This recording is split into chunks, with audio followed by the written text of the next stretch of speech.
to Manulife. So, I'm Rodelyn Villaflores, and just call me Lane, Ma'am Edeline ha. Okay, so now ma'am, matag lang ko overview about the Manulife. And so, about sa Manulife, you know naman siguro, before kami maghatag isang proposal or quotations, gatag kami anay financial analysis or overview sa among nga company. Pero sa pamacheck ko, ano ka naman, yun na naman what is insurance, di ba? So Manulife is an insurance company. So ang ini nga video, hindi ko na lang pag i-play. It is because medyo malawig-lawig siya, okay. So ma-proceed na lang ta sa Manulife. So asang saan o bala nag-start ang Manulife? So ang Manulife, it was started since 1887 and founded in Toronto, Canada. So ang Manulife, it is an international company. So here in Philippines, nag-start siya sa year 1907 diri sa Pilipinas. So over 100 years naman siya diri sa Philippines. Okay, so ang Manulife serving 37 million customers worldwide na siya, ma'am. And then 2 million clients ang na-cover na niya. And then ang Manulife, number 1 na siya sa stock, Philippine Stock Exchange. So ang market capitalization niya as year 2025, naglabot na siya sa over 4 trillion. So ang konsinada ang company, it is na-establish na gid siya kaayo. So and ang Manulife rank siya number 1 in customer recommendations. It is because nga ang company established na, dugay na siya, kag damo na siya mga beneficiary kay clients as well for worldwide. And then we have 20 countries and territories globally na nag-ooperate as of now. So here, sa diri sa Philippines, we are 10,000 financial advisors and growing pa. So next naton, diri na lang ko makadto sa life stages. So sa life stages, diri na din naton makita kung diin natadapit. So ikaw, be example, kay may mga kids ka na, pero of course, nakambaka nga single mom, pero ari ka diri sa raising a growing family. So sa raising a growing family, stay ahead of your family goals by boosting savings and investing for education and retirement. So sa mga bata, syempre plan mo education, and then sa imo base sa ulihi is for retirement since you are 37 na ka. So amo gid na ang aton yung ginapaminsar no, ang retirement sa ulihi. Although nga may ara ta SSS, pero ang makuha ta pala sa SSS wala ta man down gid ang SSS. Pero gamay lang siya, although ang aton nga burial sa ulihi o mga 20,000 lang. So while diri sa mag-invest ka diri sa insurance, dako gid ang imong ma-cover kag mabilin mo sa uli sa mga bata, and then at the same time mayara ka gid cash payout nga mabaton hasta ka age. Pwede ka kapili age hasta age 65 or hasta age 100. So we can discuss it later. So here may ara kita sa raising a growing family, may ara kita priorities nga goal naton sa aton nga family. So first, get financial protection for your children. So amo gid na no, financial protection. Bisan ang imo ba nga ang imo nga income subong, if ever ang isa ka client ma-depart na diri kag maiwan ang iya nga pamilya, ma-cover yaman bala gihapon ang imo nga gastos para sa ila. Samtang although nga wala ka na, so something mo na siya. Boss savings for healthcare. So ang aton gid nga pinaka-priority pa gid ang aton nga health, di ba? So dapat ang aton nga while kita example we are parents, kami man nga parents, ang aton gid priority is ang aton nga health. And then start investing for retirement. So aman da siya makadto ma'am ang aton nga sa ulihi pag o hindi ta na kaya mga 60 na dira na nga edad no, nga maga-start nga do amat-amat na ang health ka bag down, di ba? So ang ato na dira nga may ara kita ipanggasto sa ulihi. So now next, so we have here a circle of life.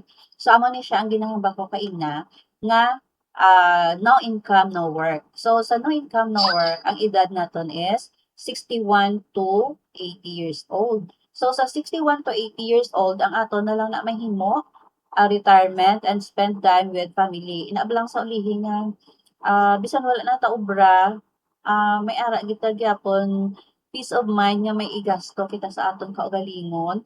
At the same time, sa mga bisan no ang mga bata hindi man na magsalig sa aton. At the same time, wala talaga salig sa aton yung mga kabataan, although nga bisan professional na sila sa ulihi. Okay, so here, so ang aton nga ang imong stage ari ka sa 21 to 40, so with income ka and with work. So ano na ang imong goal subong or ano ang status mo subong kag ang gusto mo naman malagpot. Okay, so now go work ka, build a house, first car and start a family. So may family ka na, ari naman kita diri sa 41 to 60 years old. So sa 41 to 60 years old, ang imo naman goal is tuition for kids. So, well, this pila ang mga kids, no? Dapat may ara kita tuition nga ihatag sa ila. And then, second car, and move up in career. So, although ka business ka, so, syempre, may ara ka gid nga goals uli nga do gampagid ang imo nga knowledge or skills. So, that is with income and with work. So, here, ang aton nga common financial fears bila sa ulihi, what if, diri na lang taho. What if I don't reach 60? Is my family financially really prepared? So, naman ang aton yung mga what if, dara kaabot, sana ibilin sa family, makakompensate ay hanang aton nga income nga ibilin sa ila sa ulihi, hindi man sila mabudlayan. So here, may ari kita lastly na lang ni hierarchy of financial needs. So sa aton, ang aton gid pinaka-foundation amo ni ang income protection and health. So amo tong hambal kong kaina nga ang income protection ginami meaning sina nga kung bilang income ta subong if ever nga may circumstances nga wala ta man ginapangayo, mahatag gid bala naton gihapon sa mga kids sa mabilin naton if ever nga mag-depart na kita diri sa kalibutan. So dapat income protection and health gid ang aton nga unahon. And then sa ulihi, once prepared na kita, protected na kita diri na kita sa atong retirement, education sa mga kids, kag sang ulihi may ara kita nga savings nga palaaboton at the same time may ara kita gastobon sa ulihi hindi man kita mabudlayan. Okay? So now ma'am, kay since retirement ang akong ginhatag sa imo, we have two products here. So ang isa, kung makita nimo, this is ano ko ma'am, wait. Okay. So may ari kita Freedom 20. Freedom 65 gali. Sorry. Freedom 65. Okay. So sa Freedom 65 ma'am, ang coverage mo ni hasta ka 65 years old. And then the other one is Manulife Seasons Prime. Ari siya. Okay. Prime. So, ang coverage naman ni ma'am is hasta ka 100 years old. Okay. So, ano ang mga benefit na diri nga makuha nimo? So, ma'am, ang ini siya, may-ari ni siya nga diri sa benefits. Okay. So, may ara siya guaranteed lump sum cash benefit. So, ang ma'am nga guaranteed lump sum cash benefit nga ginatawag, example, ang ginkuha mga plan is 500,000. So, di ba 10 years of pay ni siya endowment plan? So, after 10 years ni mga payment, pagkalabot ni, ma-start ka na payout 37 ka subong, ma-start ka na payout 48 years old. So, ang 48 years old, pagka 65 ni mo, makuha mo na ang lump sum na 500,000. And then next is guaranteed payouts, which you can choose to receive in cash while you are still alive. So, ini ma'am ang guaranteed cash payout 10% sa imong nga plan. Example, 500,000 ang imong ginkuha. May pag after sang 10 years nga payment nimo, may ara ka sang 10% sina which is 50,000 pesos every other year ni naman na nimo makuha. Hasta ka na mag 65 years old na maklaim nimo. Pagka 65 years old nimo, makuha mo naman na ang 500,000 nga plan nimo. And then may ara naman siya guaranteed life insurance protection. So here, may ang guaranteed life insurance protection, nagkuha ka 500,000, madubli na siya, may muna na siya nga 1 million ang imo nga life coverage. And then next is guaranteed cash values which you can borrow against your policy in case of financial emergencies. So ini ma'am, while nagabayad ka sang imo nga premium, kag in case for emergency pwede ka makahulam sang imo nga policy kung pila ang imo nga nga hulam mo that day. But pero ang iya na nga ang iya na nga interest 6% per annum na siya. So gamay lang man iya nga interest. So next is dividends. So ang dividends nga ginatawag while nagabayad ka sang imo premium, may ara na da dipitindong gatubo do interest na siya nga di bang imo kung sa ano pa kung sa bangko pang imo nga kwarta ginagamit sang Manulife man magpahulam. So may ara na siya interest every year. So may ara na siya choices nga pwede mo siya ma-withdraw every year. Pwede mo man na siya ma-accumulate lang nga pagkalabot na nimo sa save 5 ang mapagkuha nimo sang dividends together with your guaranteed lump sum. Okay. So next is supplementary benefits riders. So sa supplementary benefits riders, masulod na siya ang imo nga protection sa health, which is amo na sa ang critical illness. So ang critical illness may ara na siya 60 ka critical illness. So may ari na diri siya ho. Pakita ko lang sa imo.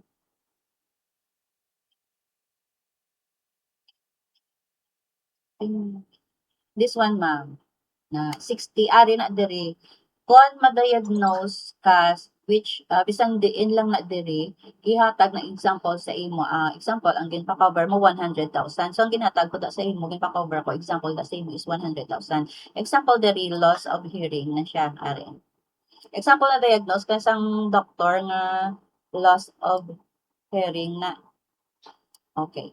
So, ihatag na sa imo sang insurance ang 100,000 nimo. And then, the other one is, may ari pa gid siya Maximax plan. Okay. So, diri, ang ginahatag o ginpermi is Maximax plan 4. Kay, kompleto na siya in case of accident, mga accident bala ma'am, tapos hospital ka. This is ano ha, ng Maximax 4, hospitalization by accident. Example, nagmotor ka mo, nadisgrasya sa motor, na hospital ka mo. So, i-reimburse na kung pila ang imo na gasto sa hospital. For example, ang imo to mga coverage is 100,000. Pero ang imo nga na-bill out, di sobra 100,000, i-cover mo na ang sobra. Kaya 100,000 lang imong coverage. And then next may ara ka accidental death benefit. Ang buot silingon sina nga example ang isa ka kliyente na na na natabo siya natabo siya napatay siya sa aksidente may ara pa gina siya 500,000 with life protection nga 1 million so makuha yan na ang 1.5 M. And then may ari kita total disability waiver dala na sa imo nga plan.